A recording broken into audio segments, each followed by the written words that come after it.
time and again, Silicon Valley failed to understand the basis of trust. They failed to understand the types of they really don't understand people fundamentally. They have an engineering mindset, so they understand how to test and optimize engagement, right? Can you create an algorithm that essentially is a digital heroin? It's essentially sort of it's drawing on people's lowest instincts, but it's failing to do more, failing to elevate them. And that is a major gap. And you think of like what is going to be the next Google, right? Well, what if it's a Google you can trust? What if it's a platform that actually elevates the good and the true rather than having to delve into relevance? Or what if it's a platform that facilitates high value transactions between and among people rather than just help sort of share entertainment?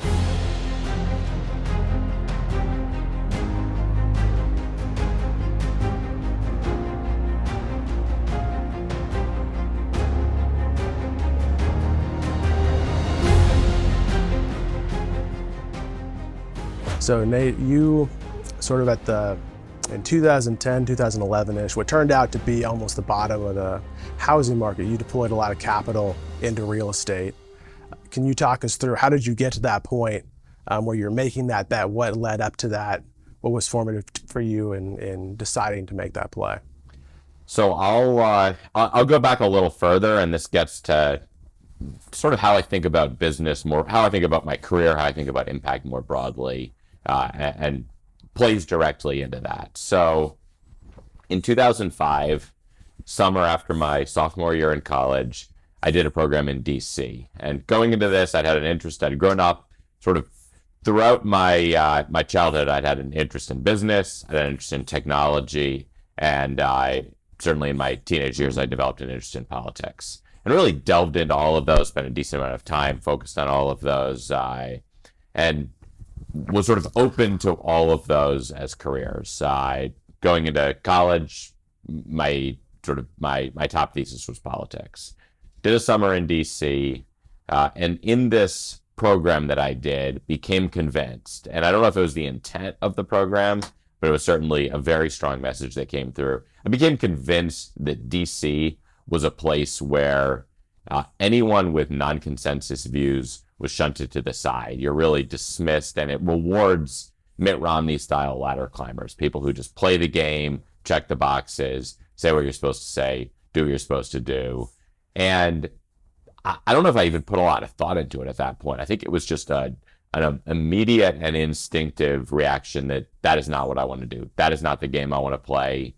I want to be in a place where something non-consensus is rewarded. For a little more background, I'd grown up homeschooled in upstate New York back when it was pretty early. It was really in the early days of homeschooling, in a family that really valued that sort of independent thought. I would say we weren't necessarily expressly contrarian. It was truly just it was a background that valued coming to our own conclusions.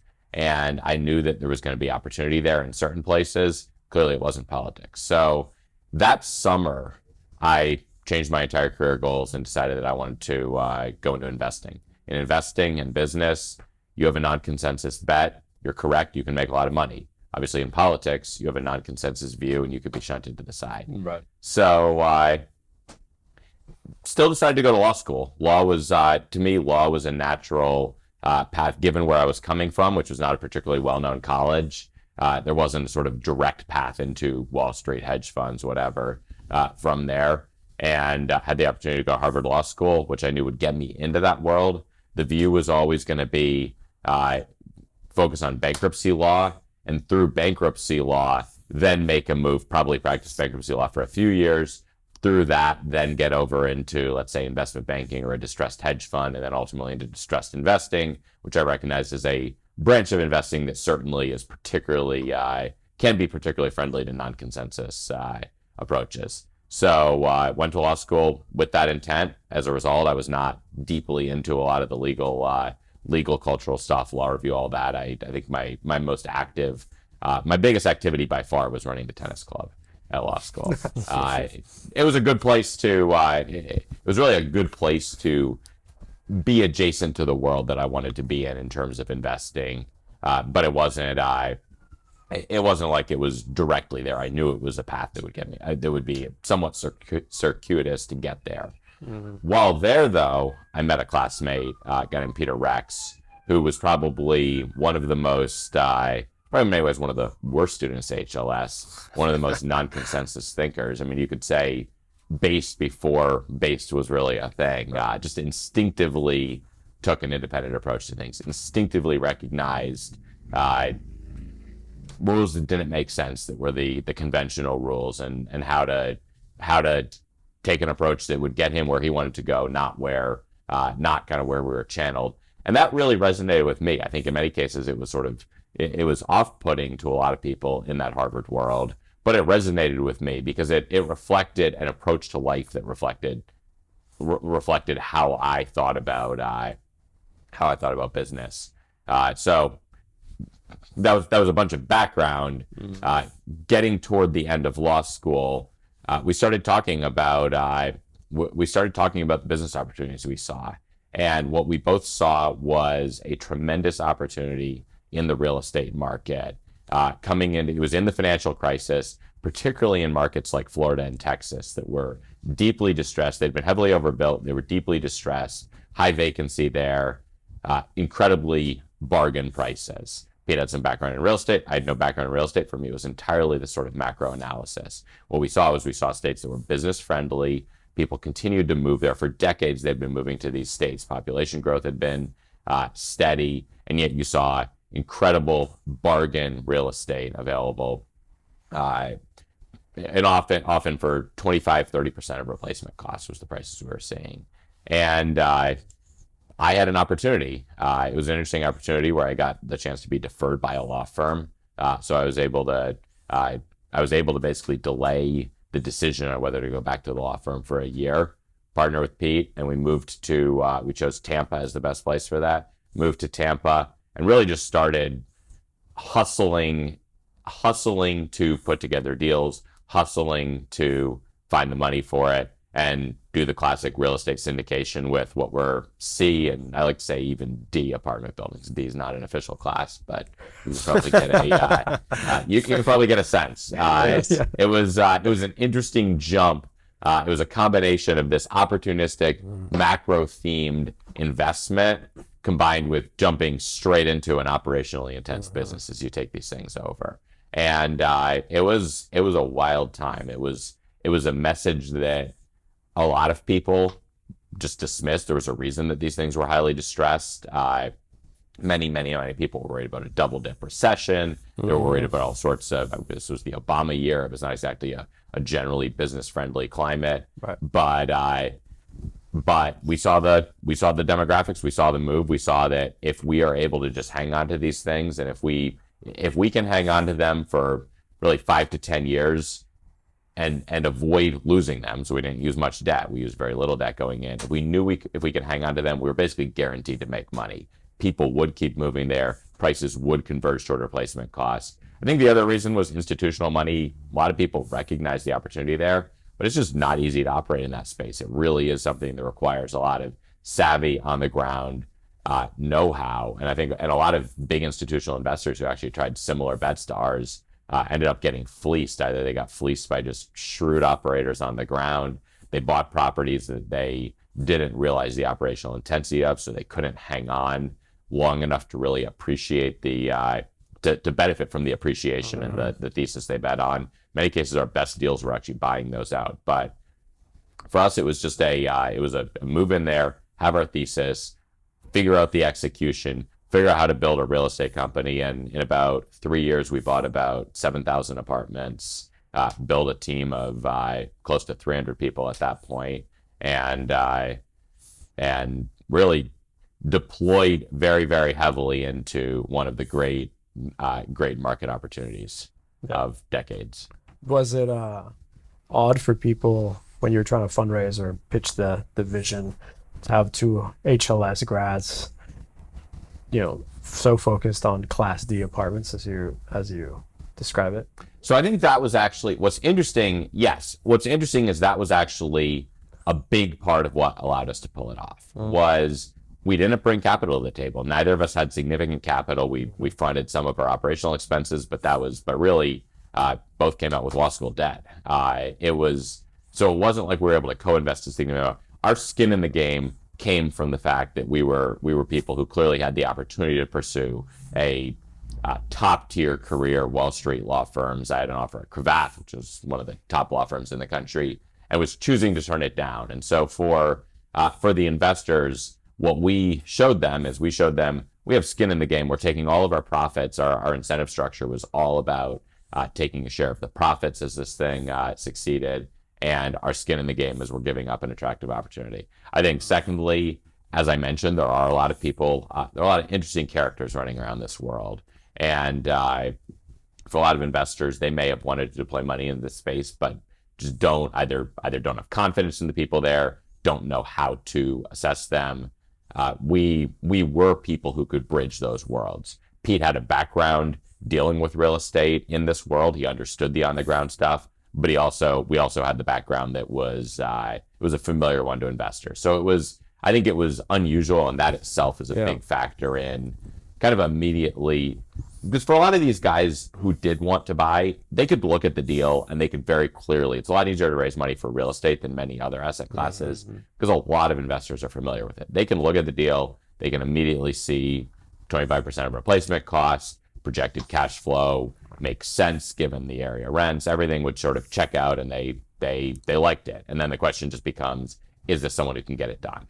And what we had a background that showed something that they saw as bringing credibility from the world that they were familiar with, combined with some of that on the ground experience in a very rare combo. I think I don't remember if it was Peter Thiel, so don't quote me on this, but someone in Peter Thiel's orbit, maybe Peter himself, said that a predictor of success is willingness to be low status. So it seems like, not that was low status, but like willingness to look at Class D apartments as opposed to take a Cravath offer. Was it puzzling for your classmates who?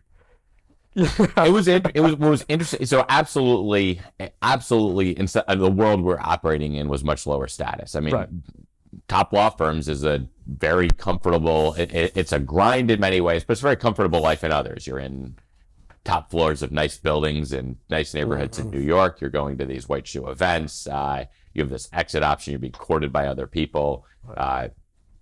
For the next move, here we were sleeping off of mattresses in a 2-bedroom apartment. I remember first apartment we moved into down there, a month or so in, we saw St. Petersburg cops take down a guy outside of our window. There's like 8 of them going after him. Very incompetent effort, by the way.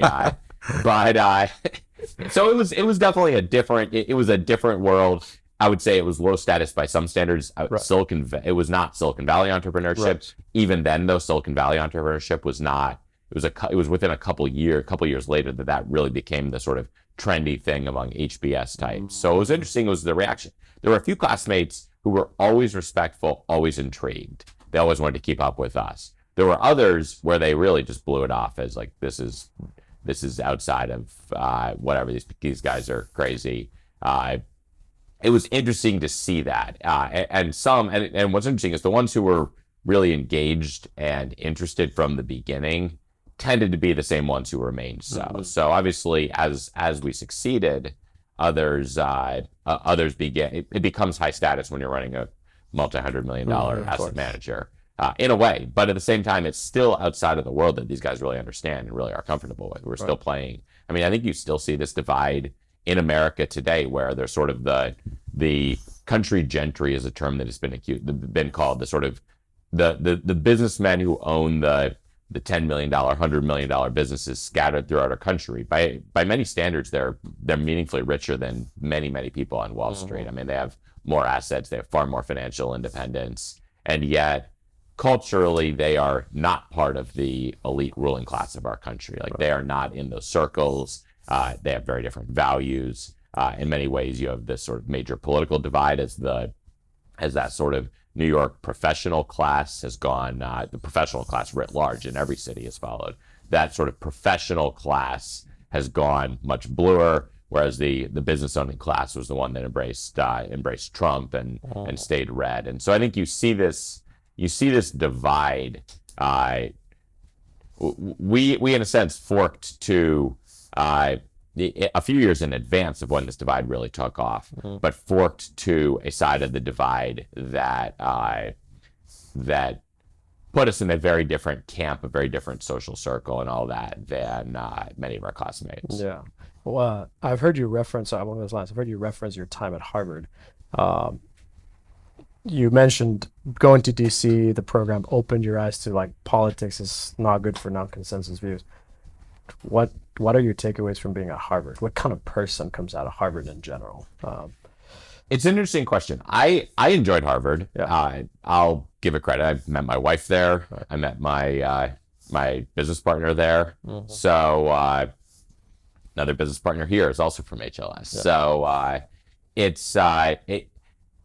it's not a Harvard Law School is actually, I think, was a uniquely friendly place to be a conservative in interesting ways. And I attribute that partially to Elena Kagan, who, as dean, actually, I would say, embraced sort of a true, you could call that sort of the true liberal view, where we're going to value diversity of opinion. So it made it a place that was not doctrinaire left wing. I think I saw some early signs of that at the very, very end as I was leaving. She was no longer dean.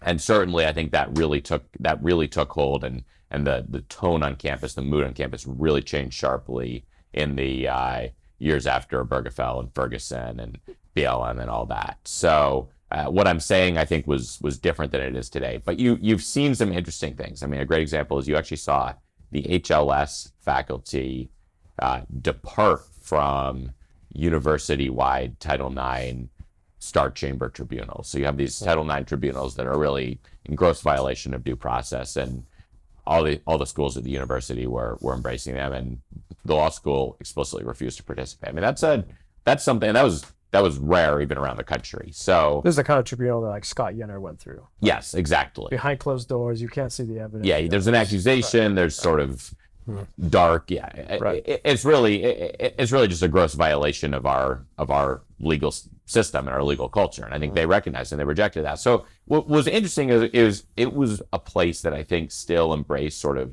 true liberal values longer than many other parts of academia. It had a very large Federalist Society, largest group on campus. And I'd say the predominant conservative view was sort of normie conservative conservatism. That's still the fact that was sort of very acceptable and fairly popular on campus made it a lot more conservative than most schools. But it was not, it wasn't a place that I think encouraged, it's just not a culture that encourages independent thinking. The problem is people to go to Harvard and they're very impressed by Harvard. What made Peter Rex so successful there was he was not impressed in the least by the institution. It was really a utilitarian.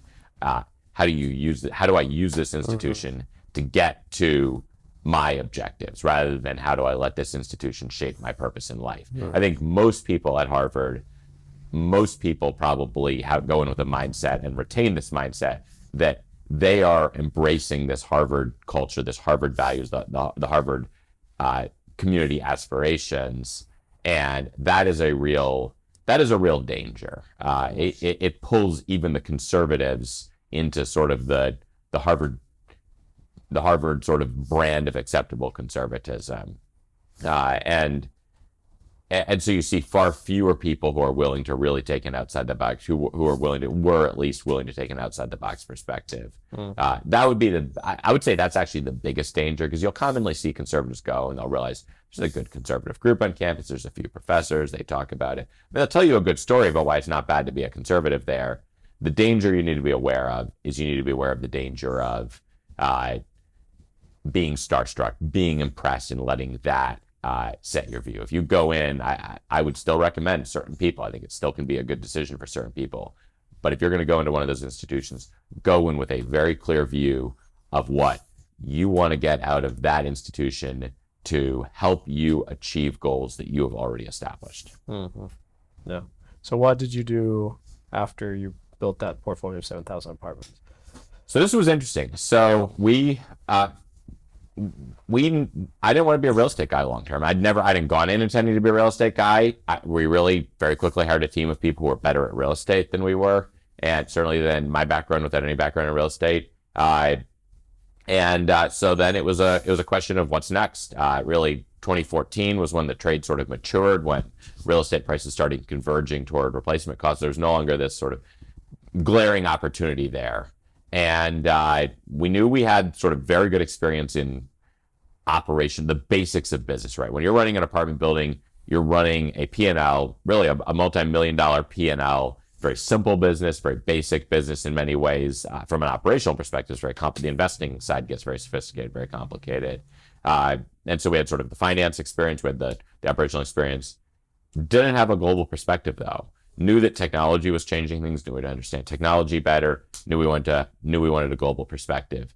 And way to solve that was, this is classic Peter Rex style, way to solve that was pack up our bags and travel around the world and meet a bunch of people and really just gain that on the ground experience. And I had a 6-month-old the day we landed in Manila. So my son Paul turned 6 months the day we landed. Traveled with my wife, with him for a good portion of it. But over the next year, I ended up hitting 65 countries and probably about 350 meetings. And it was often something like we would land in the city. Next day, let's say land in the afternoon. Next day, I'd have lined up 5-6 meetings with people. A lot of people through the Harvard network. You'd see sort of a variety, whether they're locals who went there and just did a brief degree there. People who had lived in America for a while, American expats there, sort of a range of perspectives, and just ask what are the opportunities, what are the challenges, understand the sort of business climate, the governance situation, the different sort of factions that are relevant politically, and get a sense of what industries are more profitable in countries that say a given income level, what industries are really challenging if you're not able to play games like you're very close to the government. So it's a really interesting perspective to just gain broad patterns across a lot of countries. So let's say the next day, just to give you a sense of how sort of the most accelerated version looks, next day might do a half-day tour of the city and really just get a quick sort of picture on the ground, pepper the tour guide with the politically incorrect questions, and really just get a different flavor of opinion often about a lot of things than the HBS grads would give us. Right. And pack up and fly to the next city that afternoon. So it was now there were times where we spent longer, but that was sort of that was representative of a lot of cities. So it's a chance to really just get a rapid fire, a lot of data, a lot of observations, navigating things like booking the hotels, like getting around the cities. All those gave us pictures of it. Chance to get a sense of a lot of information about patterns around the world, and really even how thoughtful the different people were. So seeing how people thought about business, patterns of sort of how the business class in different countries thought about things was quite, I would say it's quite useful, and it really informed what it helped shape somewhat of what we did next. But even more, I think it's actually helped shape how I think about some major issues today. Did there turn out to be major themes that arose from those conversations, or was it just really tight to each group? You learned about each city in each group, or were there broader pieces that emerged? So there were definite themes, and they definitely shaped the next move. So the next move ended up being moving to San Francisco, spending a couple years in really what was the height of the tech boom there. Although we can talk about sort of the Trump era pessimism in Silicon Valley. It was no longer quite as optimistic. But really seeing how technology was changing the world. I think some major ones were, not only was technology... Because this is like 2014. This was 2015. It was 2015 when I was there. And really, what I saw was very interesting. You saw technology, I saw the importance of governance, sort of across the board.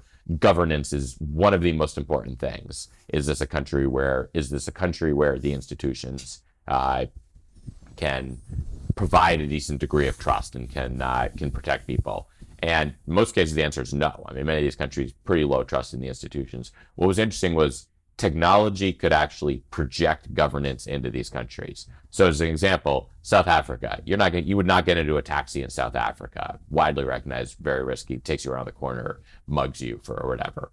Could get into an Uber. the government itself is incapable of creating a safe taxi industry through its regulation, and yet Uber is capable of coming from the U.S. as an outsider, projecting a network with the right incentives into South Africa. And so that was interesting. Visa, MasterCard, right? You would never wire $1,000 to reserve a hotel in Malaysia or whatever.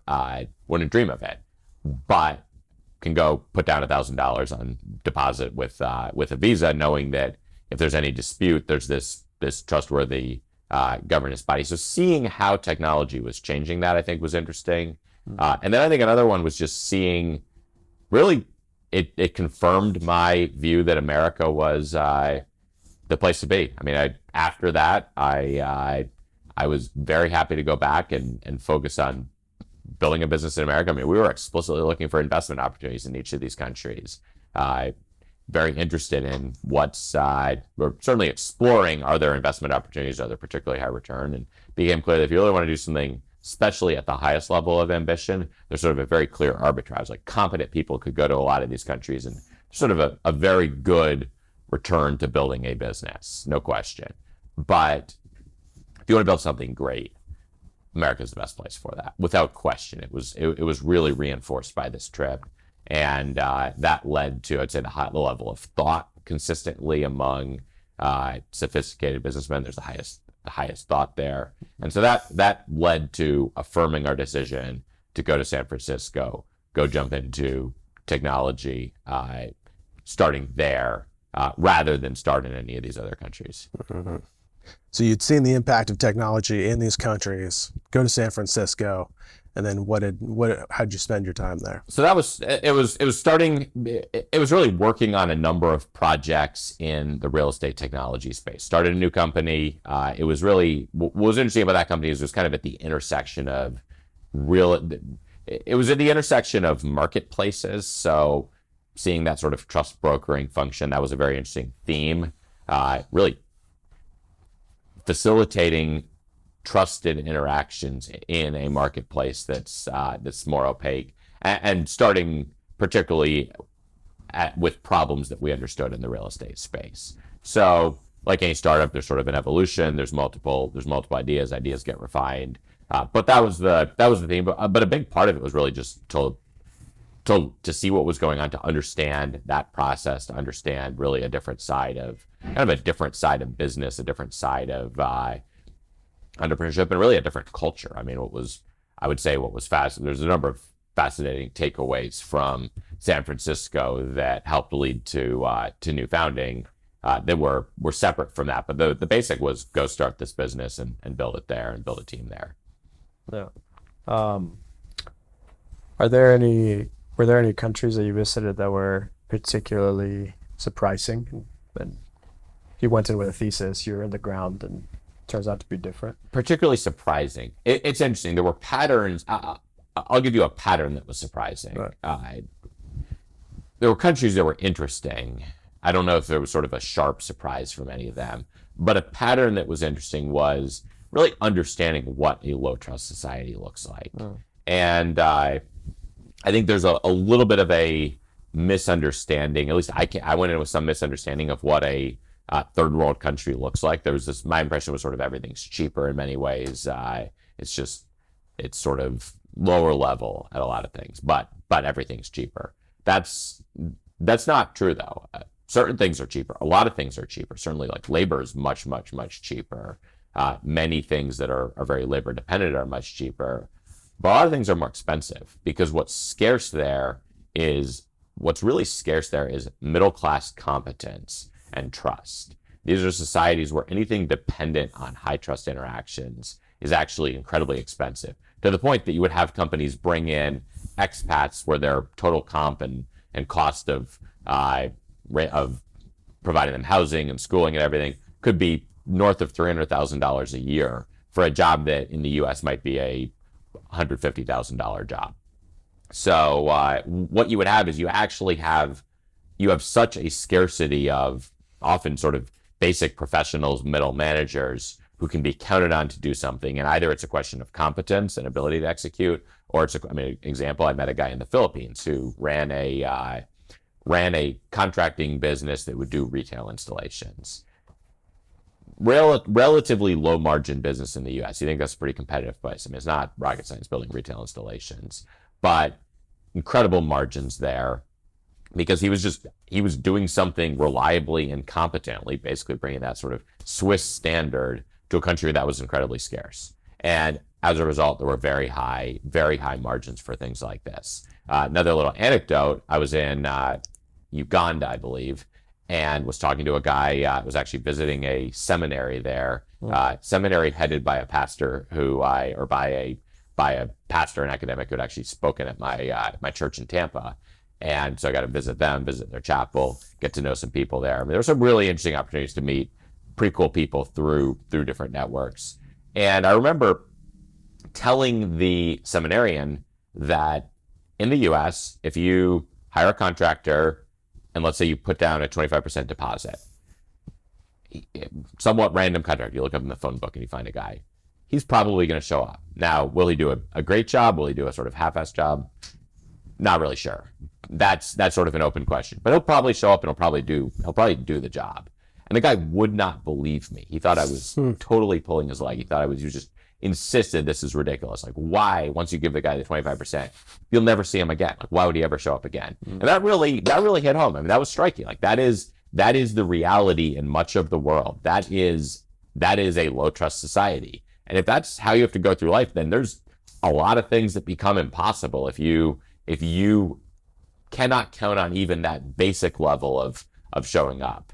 And as a result, there's a lot of transactions that become harder, even impossible in these countries. And that means a lot of things actually cost a lot of money as a result. So there's things that are cheaper, that are labor intensive, low skill labor intensive. There's a lot of other things that are either very, very expensive. I mean, many of these cities, a decent hotel, let's call it a hotel that meets basic standards of sort of safety and things, is going to be more expensive than it is in many American cities. And let's call it reliable power. It's going to be more expensive. You need your own generator. You need to hire someone who's not cheap, who knows how to service that generator. So it's an interesting dynamic where, and I think the biggest one was there's just a lot of industries where you cannot operate if you are not politically favored. I mean, it was really interesting seeing which industries tend to be controlled by politically favored people, which industries tend to remain open to expats, to competition, which industries reward competence, which industries reward essentially playing the political game. And then I think another interesting, so that would probably be one of the biggest takeaways. Let's think if there's a couple of others that I think are relevant as we think about this. But what was really striking, and what I'll say is sort of striking now, is I see the U.S., well, I think knowing you need to go through friends, right? Knowing that in many of these places, if the random guy is not going to show up, you need to go through trusted alternative networks to find things. You just don't have these sort of mainstream institutions that you trust to deliver things. Trust, right? Yeah, that you just sort of trust will deliver, that are mainstream and are sort of widely available, that'll deliver reliable services. And so what I see now is I see the U.S. in many ways becoming a low trust society. I see the patterns I saw there. I didn't see it at the time, but especially over the last 5 years, you see the very obvious trends where the U.S. is growing in a way that starts to resemble many of these other countries. It grows more politically divided, in a sense that the stakes of politics become higher. In the U.S., in many ways, in the 80s, 90s was sort of the lowest stakes. 90s, we'd won the Cold War, and biggest disagreement was over a sex scandal, basically. I mean, the policy was very similar for both parties, all the way to, you can see these third world countries, that some of these countries are in the brink of civil war. And seeing the range of the stakes of politics, it's very clear that the U.S. was at the lower end of that, but during the Trump era started accelerating toward higher and higher stakes politics. And just seeing the pattern allows us to see, what does this look like in a country? How far can things go? And then likewise, becoming a lower trust society, and those two certainly go together, although I'd say there's additional factors. Becoming a lower trust society as as it brings in a lot more people who have culture from low trust society and operate in ways that are consistent with that view, along with the divide accelerating that. So as we become a low trust society, again, what is that going to mean for America? And certainly there's the sort of judgments that can be made, but there's also just the sort of understanding the landscape and having a vision of the sort of society we're becoming and some of the dynamics there that are different from what people are used to in America. Yeah. So you're getting into some of the stuff that led to the founding of New Founding. But before we jump there, so 2016 or 2014, 15, you're in San Francisco. 2016 to 2018. Okay, so you mentioned earlier the Trump pessimism. I'm curious about what you mean by that. Yes. So that was what was interesting is I would say the tech world was very optimistic. There was a strong optimism during the Obama era. And in many ways, Obama had a sort of a message that I think was seen as a very optimistic message to a certain class of people. And people came in with that. Now, I think a lot of people became very quickly disillusioned. Financial crisis, they saw how that played out. They saw that he bailed out a bunch of big corporations. He was not. A lot of people on the left actually felt betrayed by that, and a lot of other people just felt sort of disillusioned. It felt like politics as usual. I would say Silicon Valley was an exception. Silicon Valley was the area where they really bought into that progressive vision that technology was going. They were going to help lead the world toward a higher state of consciousness, one could say. You look at Facebook's early mission statement, its previous mission statement, and it was to make the world a more open and connected place. I mean, that is a fundamentally political vision. It's a progressive political vision, and they felt that they were at the forefront. At Silicon Valley, a lot of the time people go to sort of DC classically with this sort of optimism that they're going to change the world. They felt like they were ushering in this next stage of progressive advance. There was a very sort of inherently political message to a lot of these companies. It was framed in very idealistic terms, which one thing that told me is in line with the bull market of politics. I've said there was a bull market of politics. The first way I saw that was actually on the positive side. There was a bull market toward political messages being more important in business. No longer was it just sell more widgets, like Microsoft put a computer on every desk. That's just a sort of straightforward mission or vision for almost any company. No, we have a vision for how our product is actually going to change the way people interact in ways that are fundamentally political in nature. And that was very evident in sort of the tone of the conversations there. But what was also evident was the extent to which these people have deeply bought into a left-wing view of the world. It was in San Francisco that I first heard comments that were, you'd have people talk to an entire room full of 10,000 people and sort of glibly make comments dismissing Trump, dismissing sort of, with the assumption that no one in that room could possibly support him or his views. You saw, it was where I first heard comments that were, that had a nastier edge to them. It was where I first realized, it was really where I first came across people where it was very clear that these people would send me to the gulag if they had the opportunity. They had a idealism, a utopianism that they were and an ideology that was fully vicious as left-wing ideology is. So that was apparent. But there was still a little bit of optimism there because they still felt like the Arab Spring had been an example of Facebook making the world more open and connected. Didn't necessarily play out the way they wanted, but they still saw it as sort of generally promoting democracy. But there were dark clouds on the horizon, right? There was Brexit. There was that first pushback, certainly amplified by a lot of social media. But it was really Trump's election that crushed them because Trump's election was largely attributed to messages that were able to spread on, certainly he was very effective at using legacy media, but they still ultimately had a level of editorial control, but he was very effective at spreading messages on social media and messages that helped amplify that spread on Facebook more than anything, very popular Twitter account. And I think Silicon Valley realized that their technology played a role in electing Trump, and that crushed their, let's call it sort of naive optimism that they were they were an inherent force for a progressive move. And they realized Only progressive. Yes, only progressive. When I say optimism in their minds, given their goals, they realized that their technology was something that in many ways had gone beyond what they could control.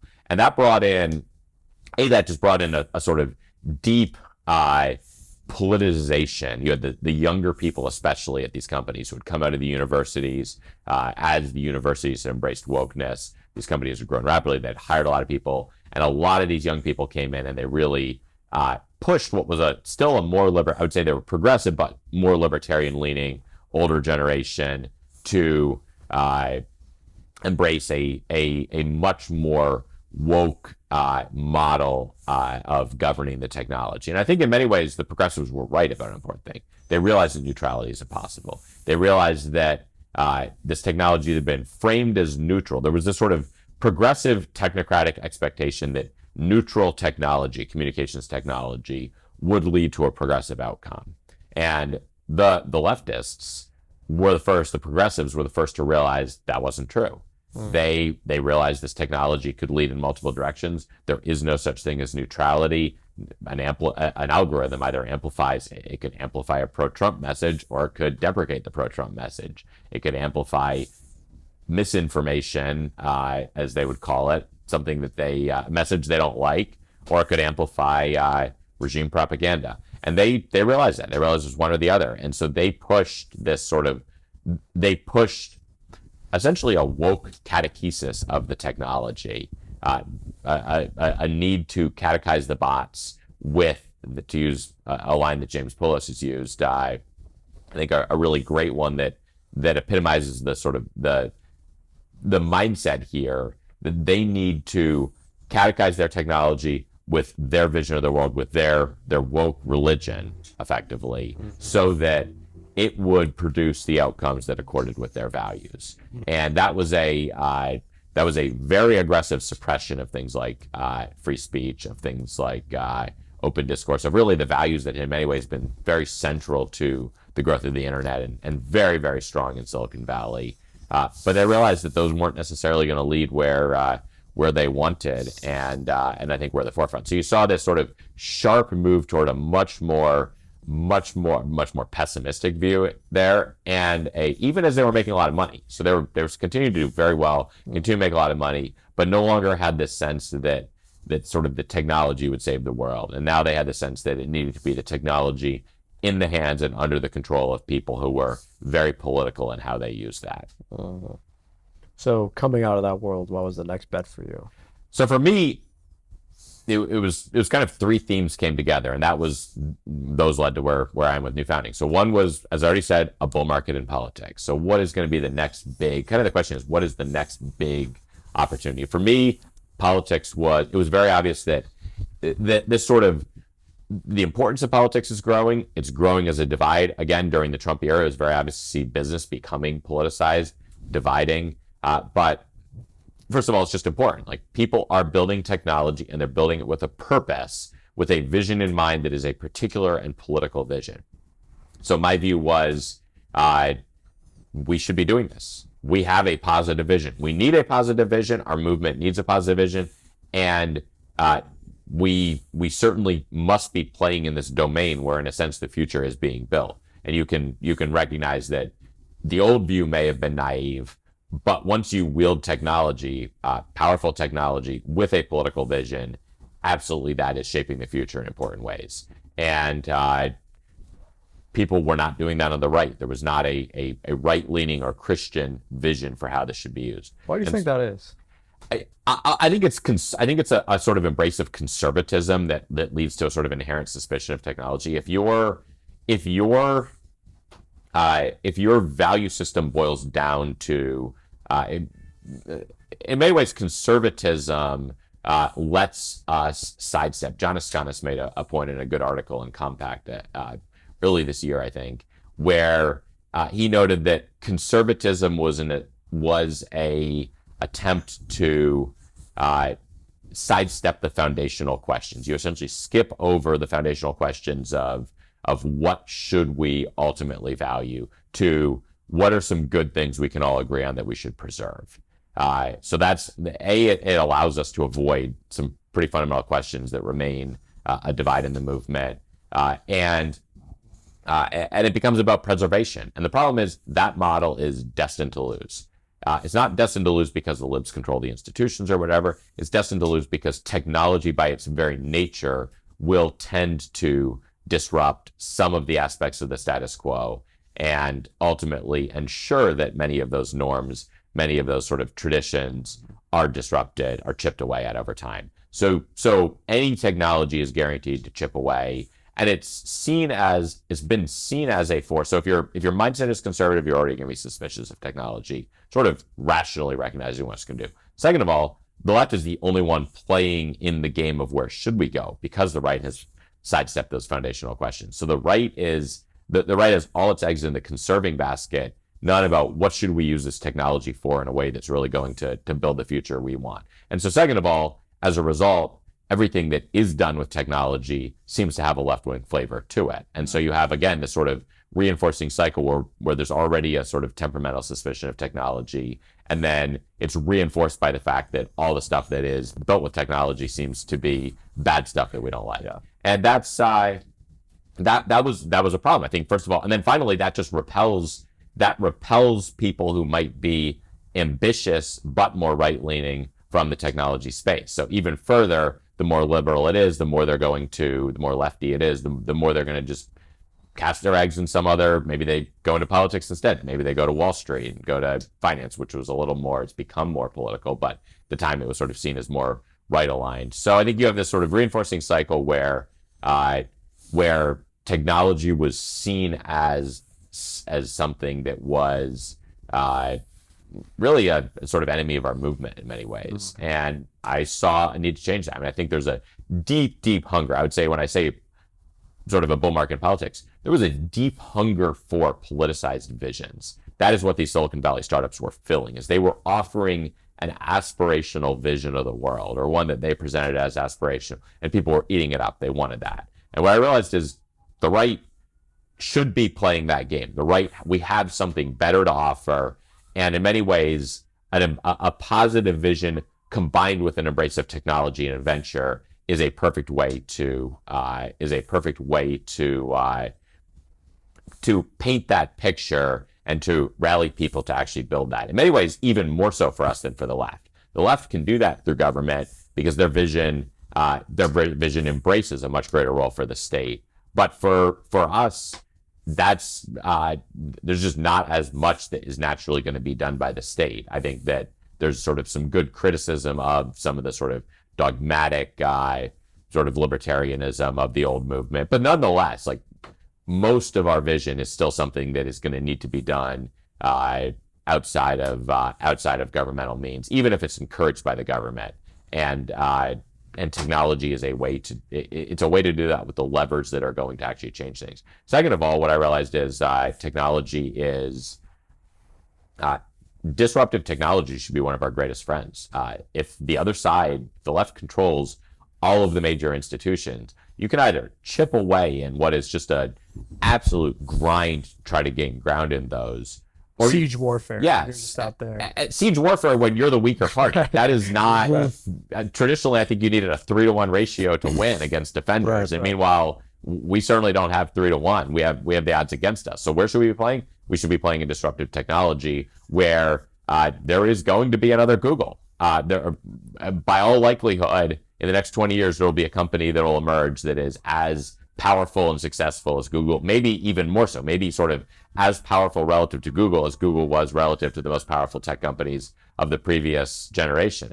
And that is transformative in society. So if we're playing in that game, then we're at least playing in an area where we could win in a way that could reshuffle the deck in a sense. And that's much more attractive. And finally, I think another point was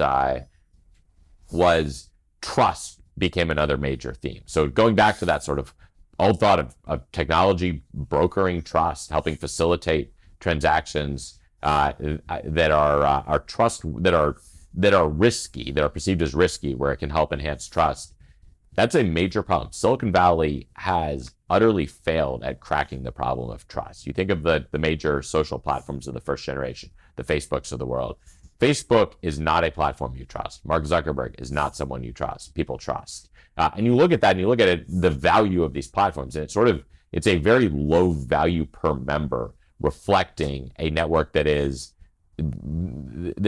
output is low value. I mean, in a sense, the Facebook algorithm is converging with the TikTok algorithm, where it's not even really a social network. It's really a sort of algorithmic entertainment feed. It's a CMS. Yes. Right. And that is not a platform that is facilitating high value transactions. I think time and again, Silicon Valley failed to understand the basis of trust. They failed to understand the types of they really don't understand people fundamentally. They have an engineering mindset, so they understand how to test and optimize engagement, right? Can you create an algorithm that essentially is a digital heroin? It's essentially sort of it's drawing on people's lowest instincts, but it's failing to do more, failing to elevate them. And that is a major gap. And you think of like, what is going to be the next Google, right? Well, what if it's a Google you can trust?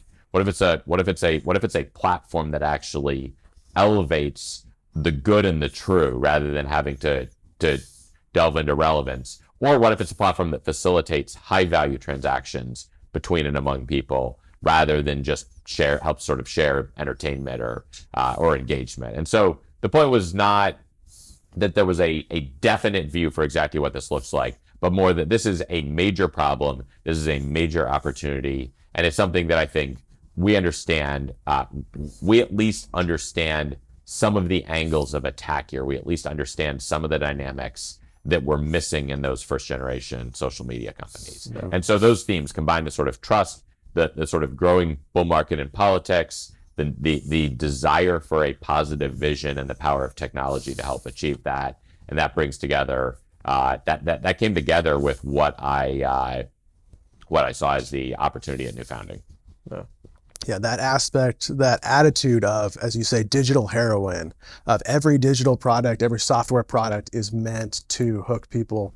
Like as a product manager, anyone, all their focus is on engagement. Like that is the core stat, and that's just become widely accepted. There's no one thinking like, what if this was a product that wasn't just focused on keeping people coming back? Well, that's where I appreciate someone like Nikita Beer, who just embraces that as a fundamental truth about like, yeah, these things are like vaping.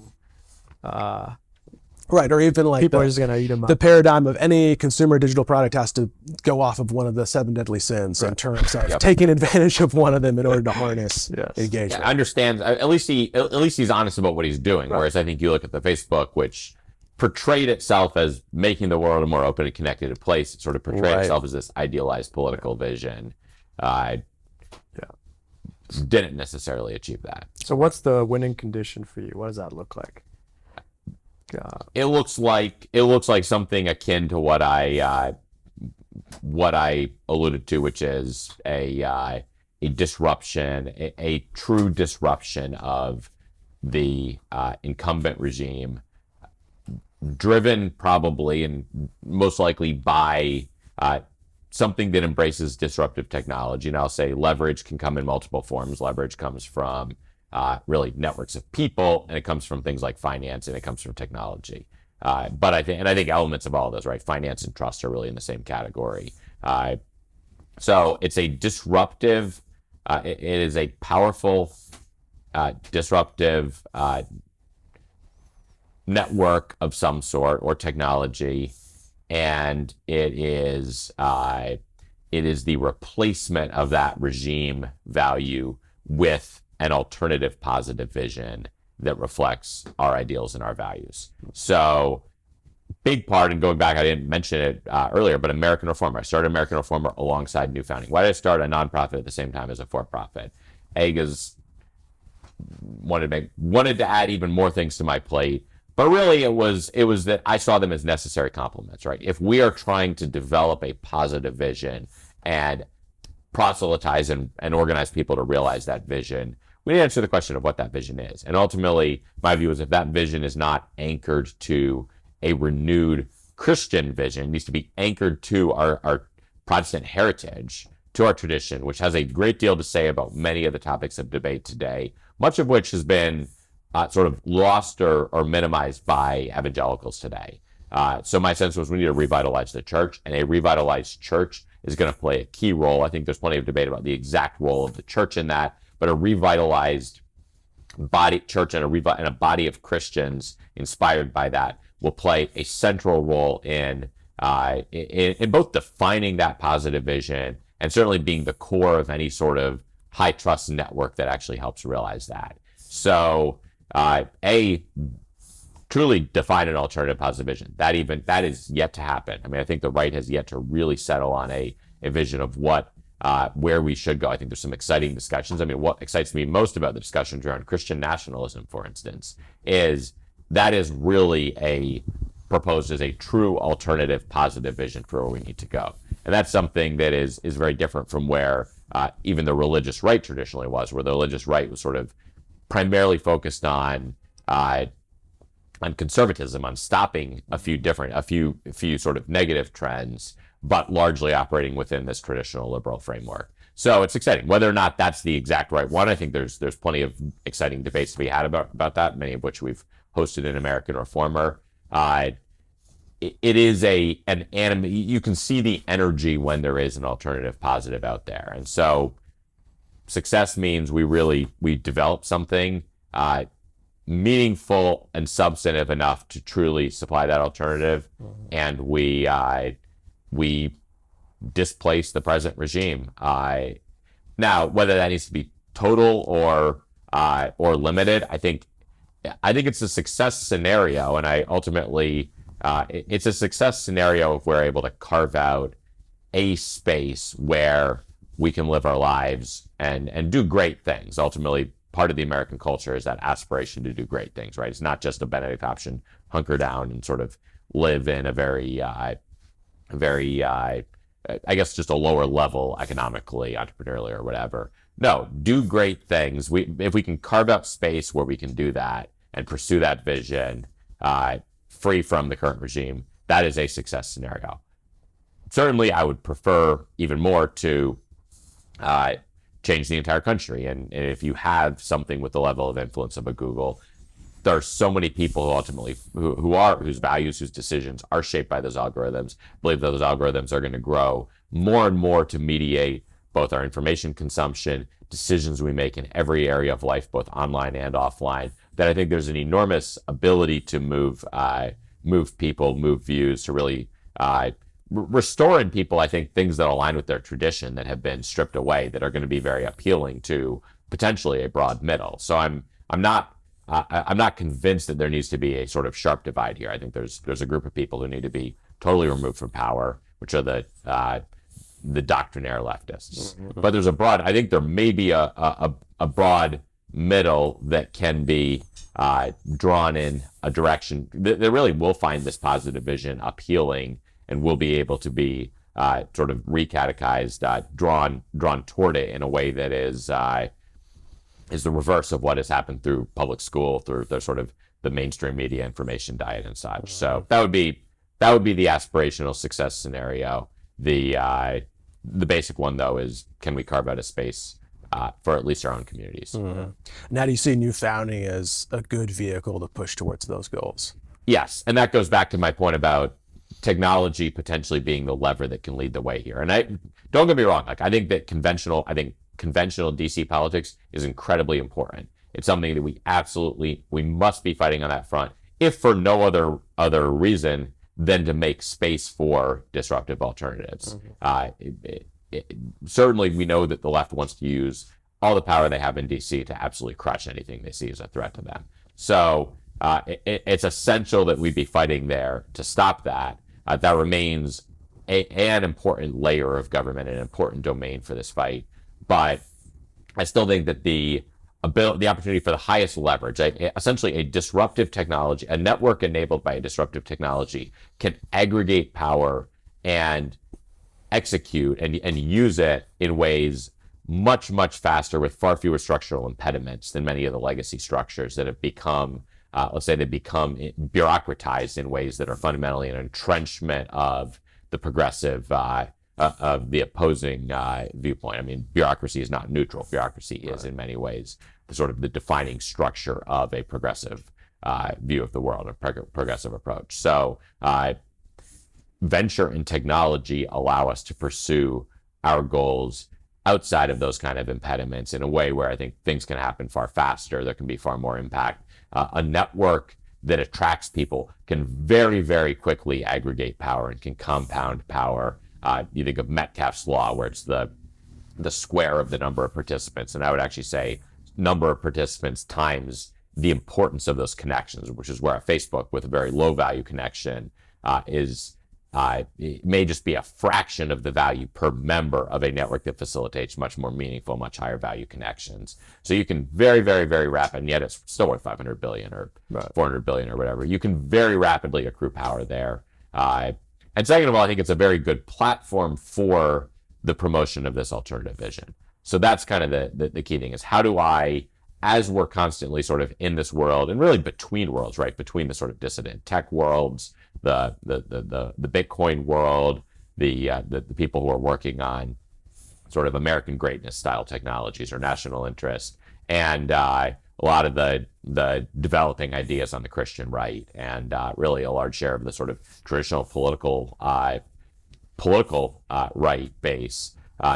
Draw on all of those and develop the cultural. I mean, I think there's some really exciting stuff happening on the cultural right as really the left becomes bogged down by an ideology that destroys its ability to produce compelling culture, and the right, meanwhile, picks up and embraces a lot of opportunities there. So being at the intersection of those, we see those, we draw on all those. It's a perfect platform to really amplify, sort of broadcast ideas, broadcast sort of shots in a direction that we find interesting, and rally people to that, often people who are going to have thought more about some particular aspect of that, and bring them together and flesh out an attractive vision, and then marshal the resources to actually realize that, some of which are money, much of which are actually simply just connecting people. There's sort of a social capital, or even just sort of putting a stamp on that as this is a direction that we see. This is a direction that sort of the movement should collectively embrace. Yeah. So I think venture offers a platform for all of that, which is ultimately what New Founding, it's sort of about, it is about those high value connections to realize a distinct positive vision. Yeah, I mean, part of what attracted me to New Founding in the first place was when you and I spoke on the phone, whatever it was, 2 years ago. And you discussed this idea of, scaling in many ways what high trust church network does. Where yes. if you need a recommendation, you ask people, maybe you can talk about that and also get into the thesis about media. So New Founding has had a media play since the beginning. How do you see trust and media kind of working together? So I think media offers two things. One is it can actually help build trust. It can help build these high trust connections. Another is just a very basic practical one for where we are. We are promoting dissident opinions, and almost by their nature, dissident opinions are not widely shared by people, especially people with something to lose. So what we are able to do, my thesis was always, what we are able to do with media is we fly a flag and we essentially broadcast a signal that is increasingly scarce in the world. We are saying things that a lot of people believe, and increasingly believe in very, very important ways. They become a very important factor in decisions they make, but they cannot share. And as a result, they can come to us, and that can allow us to actually broker connections. The business model becomes not necessarily a conventional media business model, but fundamentally a model that's centered on brokering connections among people who come to us as a result of the message that we broadcast. And it could be two people who are literally sitting next to each other who may just not share, because of the environment, and they may not share the extent to which certain aspects of what we're saying deeply matter, deeply resonate to them. And so anytime there's a transaction to be had where this sort of values alignment becomes a deeply salient factor, those sorts of connections are necessary, and yet in many cases those sorts of connections cannot be brokered by any other institution, because every other institution, every professional institution that would broker these are the sorts of environments where they're not going to be shared widely. So there's a very high return in a world where there's kind of a lot of risk and a lot of cost. I mean, there's the hit pieces that come with it and such. To broadcasting a signal and being very public about our values. Secondly, media becomes that amplifier for an alternative positive vision that in turn builds a sort of trust and credibility and can be that foundation that inspires people and rallies people. I think you saw that very effectively with people like both Trump and Musk, who were able to essentially use media as that beacon to rally an enormous number of people around a particular vision. As media entrepreneurs was how I thought of that. So that's a significant component. Going to the trust, ultimately what I see is the greatest asset we have and the resource to build on, the resource to steward and increase is these high trust communities that we maintain, that exist largely within Christian communities. Largely they're the sort of things you see within church communities, for instance, are communities that continue to operate. They have a distinct set of values. They're outside of, in many cases, some of them have explicitly rejected the sort of mainstream dominant institutional values. Others are at sort of at varying stages of that. COVID really accelerated a lot of that. And they have high trust dynamics within them that I think will remain as broader societal trust drops. And so what you have is this resource where people have different values and they have something that's going to become scarcer and scarcer in society. And the question I ask is how can we leverage that? How can we build on this trust? How can we help connect these communities in ways? How can we build products how can we build things for these communities to essentially help maintain their ability to fork away from the mainstream so that they can preserve what makes them distinct, so they don't get sucked in the way a conservative who goes to Harvard gets sucked into this sort of broader incentive system that ultimately conforms to whatever the regime requires. But can we preserve their independence? Can we provide things sort of aligning with their values?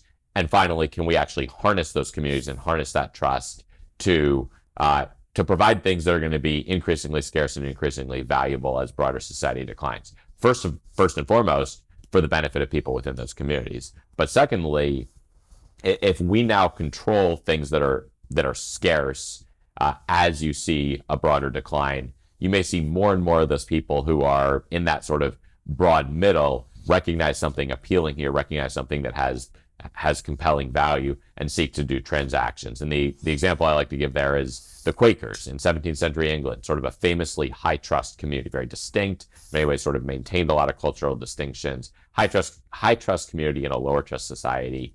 And many other people wanted to do business with them as intermediaries because they knew that they could be trusted in a lot of industries where there's a lot of ways where there's just a real need for that. And so Barclays Bank, for instance, came out of there. So I could see a scenario where when it comes to the brokering of trust, which is a dynamic both in many financial businesses, but also really in many technology platforms. In many ways, you sort of trust Google to tell you what information is relevant. There's a deep trust built into all sorts of algorithmic curation. In anything that involves the brokering of trust, I believe we have a resource that is going to be incredibly valuable and used right could be leveraged to put us in a position where we're now stewarding something that can provide that shaping function in society. So that would be my operative thesis for essentially how we get to what we build on to build that potential sort of next Google. Yeah, sweet. We'll be doing more episodes on new founding, year in review, a fireside chat with the team. In the meantime, where can people follow you and follow what we're doing? So active on, I have been active on Twitter in line with the media, the sort of broadcast thesis. So see my Twitter at Nate A. Fischer. Obviously, new founding more broadly includes a lot of output that I play a role in or directly contribute to. And then, check out all the different organizations and projects we're doing. But certainly for me directly, Twitter's the best way to see that. Yeah. Sweet. Well, great. Sounds good. Thanks, Nate. Nice. Thank you very much. Thanks for listening to this episode of the New Founding Podcast. New Founding has become a rallying point for founders and investors who are taking serious bets in the face of a stagnant business culture. Our venture fund backs founders building dynamic companies, powered by American ideals and a positive national vision. These are the kinds of founders that embody the optimism and competence of the people who come on this podcast. If you're interested in investing in our fund, check out newfounding.com/venture fund and follow the link to apply.